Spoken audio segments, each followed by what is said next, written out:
शक्तिशाली शक्तियों का उदय हो रहा था।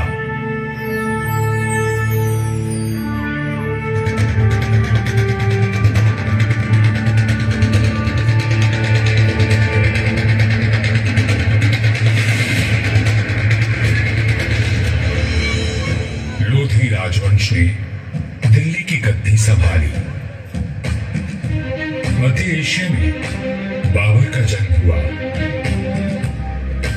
और राठौड़ कुल गौरव राव जोधा जी ने मेहरानगढ़ दुर्ग की नींव डालकर जोधपुर नगर की स्थापना की। 1459 ईस्वी में बना मेहरानगढ़ उत्तर भारत की राजनीतिक सरगर्मियों का साक्षी भी रहा और केंद्र भी। जोधपुर के आकाश में राठौर राजवंश का तेजवान सूर्य दमका, जिसका उदय मंडोर में हुआ था।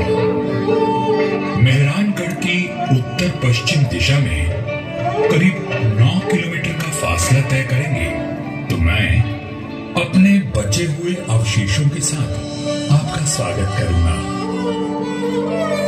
मैं किला हूं मंडोर का। मैं इतना प्राचीन हूं कि मुझे किसने बनवाया, कब बनवाया, ये किसी को भी याद नहीं। मंडोर की भूमि से आज भी अतीत के सिक्के, मंदिर के अवशेष, तोरण द्वार, स्तंभ और उत्कृष्ट मूर्तियां प्राप्त होती रहती हैं।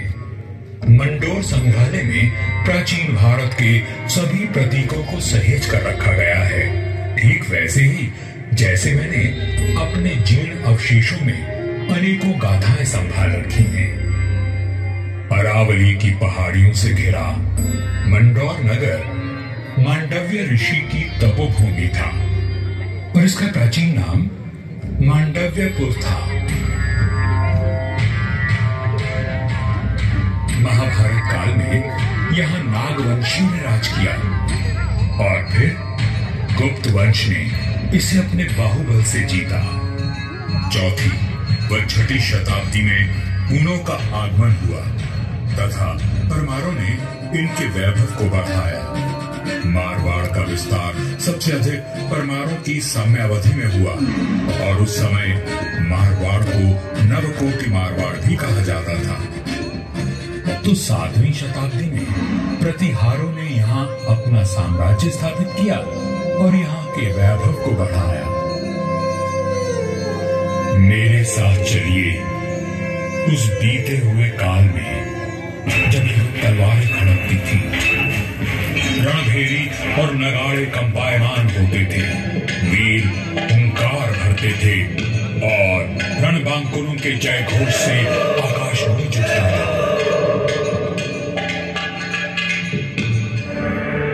सन 1394 ईस्वी परिहारों की शक्ति अस्त हो रही थी। गुजरात के सूबेदार जफर खान ने दिल्ली की कमजोर सल्तनत के चलते मंडोर और नागौर को अपने कब्जे में ले लिया था। अब मेरी चार दीवारी में परिहार नहीं, तुर्क आ बसे थे। जफर खान का हाकिम ऐबक खान मंडोर दुर्ग का किलेदार था, जो आए दिन अपनी क्रूरता का प्रदर्शन करता रहता था। पीड़ित किसान मंडोर के इंदौ परिहार के प्रधान वीर राव हेमा गहलोत के पास मदद के लिए पहुंचे। राव हेमा जी, ये तुर्क हमसे मनमाना लगान वसूल करते हैं। आए दिन हमारी गायों को चुरा कर ले जाते हैं और अब अपने घोड़ों के लिए घास से लदी गाड़ियां मांग रहे हैं। हम तो बर्बाद हो जाएंगे। अपनी शक्ति पर इतना अभिमान कि उसे दीन के सामने पर आजमा रहा है। भैरों जी की सौगंध, जुल्म करने के लिए अब ऐबक खान जिंदा नहीं बचेगा।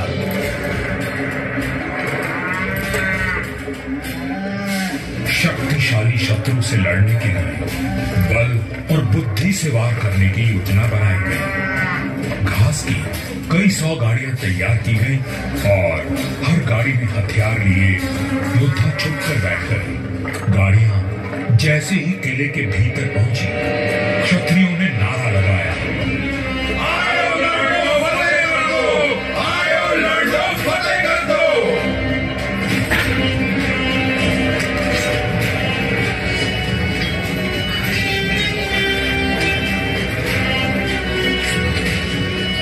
इस अचानक हुए प्रहार से तुर्कों को संभलने का अवसर भी न मिला। वीर हेमा गहलोत, समर शूर राव चुंडा राठौड़ और मारवाड़ के वीरों की प्रतापी तलवारें लहराईं तो शत्रुओं के सिरों के ढेर लग गए।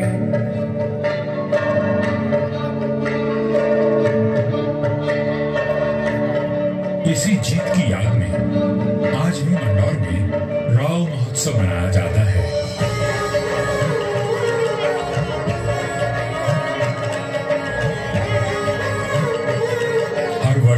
होली के दूसरे दिन निर्भीक, साहसी हेमा गहलोत और सभी वीरों को याद किया जाता है और बाबा भैरवनाथ जी की पूजा की जाती है, जिनके आशीर्वाद से वीर विजय हुए थे।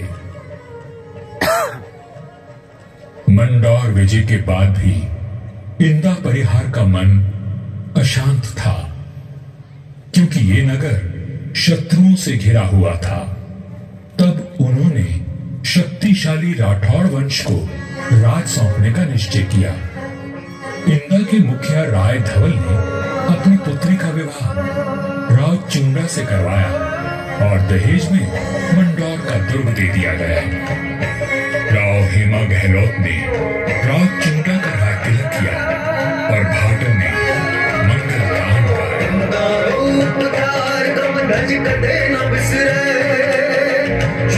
चवई चाड़ दीवानो मरदाए जे इंदारो उपकार कब दज कदे न बिसरे झूठो अपनी भाषा और सामरिक सूझबूझ का परिचय देते हुए राव चुंडा ने अपने साम्राज्य को बढ़ाया और मंदौर को मारवाड़ की राजधानी बनाया। 1423 में नागौर के युद्ध में राव चुंडा वीर गति को प्राप्त हुए और उनके पुत्र कान्हा के बाद राजदंड राव रणमल ने संभाला।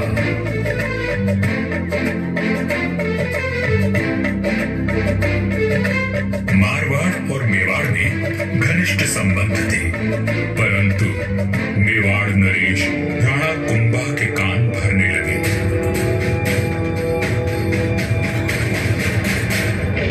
मुझे राम रणमल की नीयत ठीक नहीं लगती राणा। वो आपका राज हड़पना चाहता है। वह सिर्फ एक पक्ष को देखते हैं, दूसरे पक्ष से तो उनका कोई मोह नहीं। एक मधुर संबंध में संशय और अविश्वास का विष घोल दिया गया था। 1438 ईस्वी में राव रणमल अपने पुत्र जोधा के साथ चित्तौड़ के दुर्ग में था। रणमल को किसी षड्यंत्र का आभास हुआ और उसने बेटे जोधा को किले से बाहर भेज दिया। पिता की आज्ञा मान जोधा चित्तौड़गढ़ की तलहटी में पहुंचा। तभी एक डोम ने जोधा का ध्यान खींचा, जो एक दोहा गा रहा था।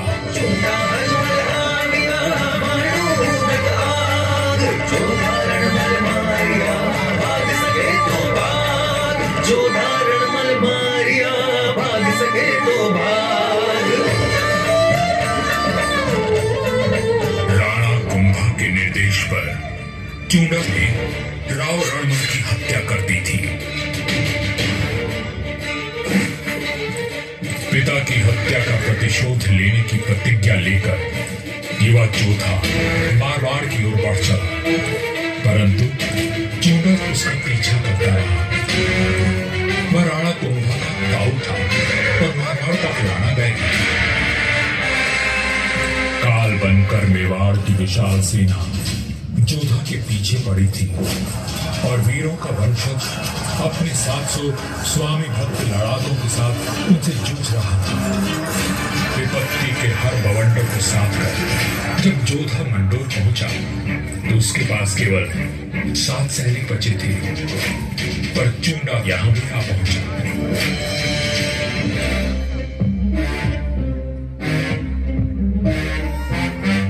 चूंडा बोला, मंडोर किले का कोना कोना छान मारो।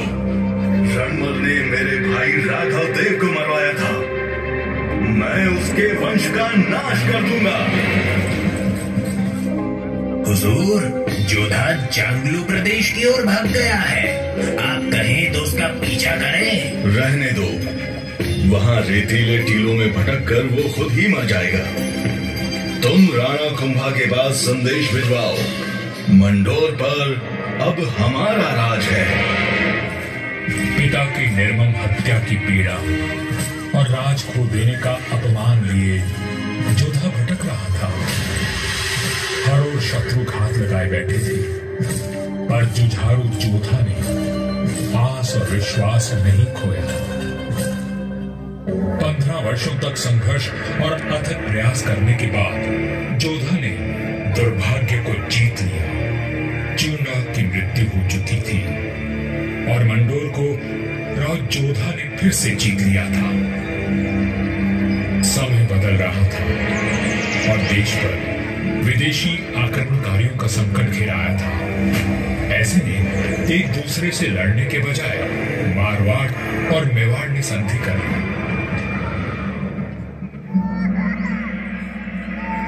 पर दूरदर्शी राव जोधा को कोई चिंता खाए जा रही थी और उस चिंता का कारण मैं यानी मंडोर का दुर्ग था। किस सोच में डूबे हैं राव जी? अपने आसपास देखो, क्या दिखता है? आकाश, जंगल, पहाड़ियां। ये पहाड़ियां ही मेरी चिंता है। कई 100 साल पहले ये काफी ऊंची थी और किले तक पहुंचना कठिन था, पर भारी वर्षा और धूल भरी आंधियों ने इनका कद घटा दिया है। राव जोधा की बात पीड़ादायक परंतु सत्य थी। मैं भी अब बूढ़ा और कमजोर हो चला था, सो मेरा त्याग करके मेहरानगढ़ का निर्माण किया गया और ये सही फैसला था। भारत में जब मुगलों का आगमन हुआ तो राठौड़ राजवंश ने उनसे सीधी टक्कर ली और हार माने बिना संघर्ष करते रहे। इस सब में मेहरानगढ़ ने प्रमुख भूमिका निभाई। जोधपुर का इतिहास प्रेरणादायक वीर गाथाओं से भरा हुआ है। त्याग और देशभक्ति के कीर्तिमान स्थापित करके इतिहास में अमर हो जाने वाले वीरों ने जोधपुर का सर सदा ऊंचा रखा है।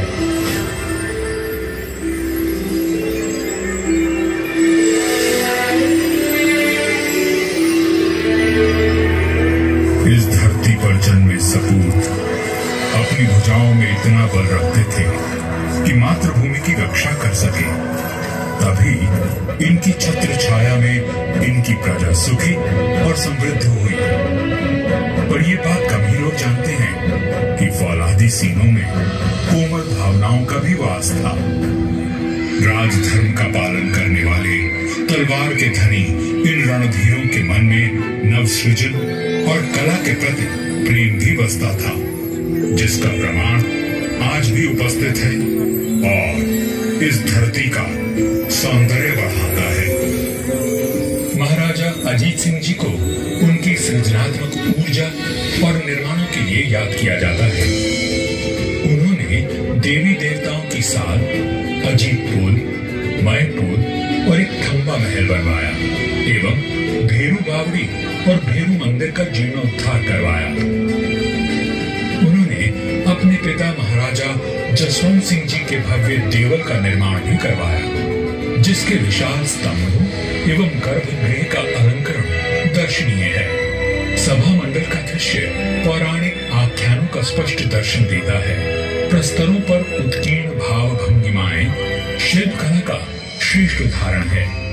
महाराजा जसवंत सिंह जी द्वितीय ने मंडौर को दर्शनीय बनाने पर विशेष ध्यान दिया। उन्होंने मंडौर बाग में 100 से अधिक प्रजाति के वृक्ष लगवाए जो उद्यान की अहमियत को और अधिक सुंदरता प्रदान करते हैं।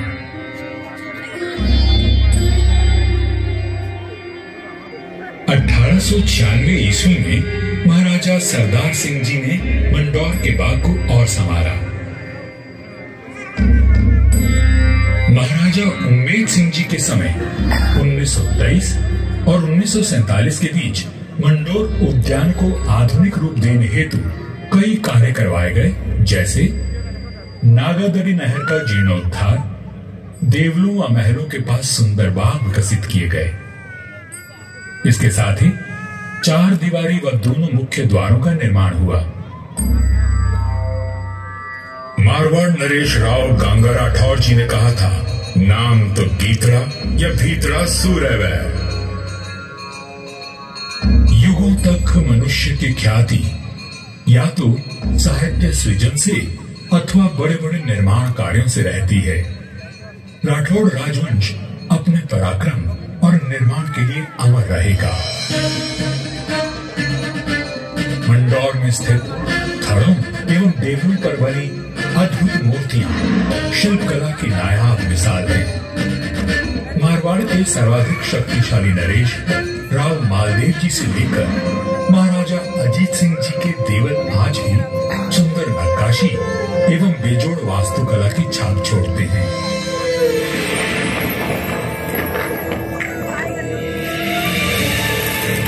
महाराजा अजीत सिंह जी के देवल का निर्माण इनके पुत्र महाराजा आगे सिंह जी ने संवत 1793 में शुरू करवाया, लेकिन इसे पूरा उनके प्रपौत्र महाराजा भीम सिंह जी ने संवत 1856 में किया।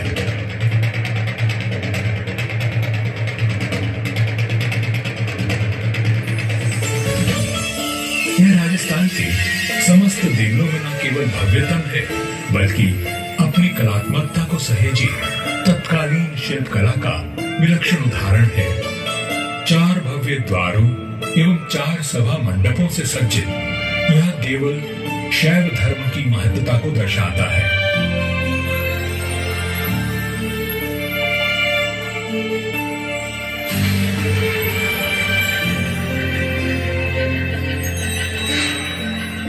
आजादी के पश्चात यहाँ कई विकास कार्य करवाए गए और 1968 में यहाँ के महलों में संग्रहालय की स्थापना की गई। यहाँ जन्मे वीरों और स्वामी भक्तों की मिसाल युगों तक कायम रही थी। जब वीरपुरी और नागपंचमी को यहाँ विशाल जनसमूह उमड़ता है, तो आज भी हमारे आत्मीय संबंध जीवंत हो उठते हैं। उनकी आंखों में उमड़े प्रेम और श्रद्धा को देखकर मन भाव विभोर उठता है। सदियों के संबंध आज भी अटूट हैं। मुझे तो समय की आंधी ने नष्ट कर दिया, पर मंडौर के देवल, मंदिर, छतरियों और बाग को संभाल कर रखना इस पीढ़ी का कर्तव्य है।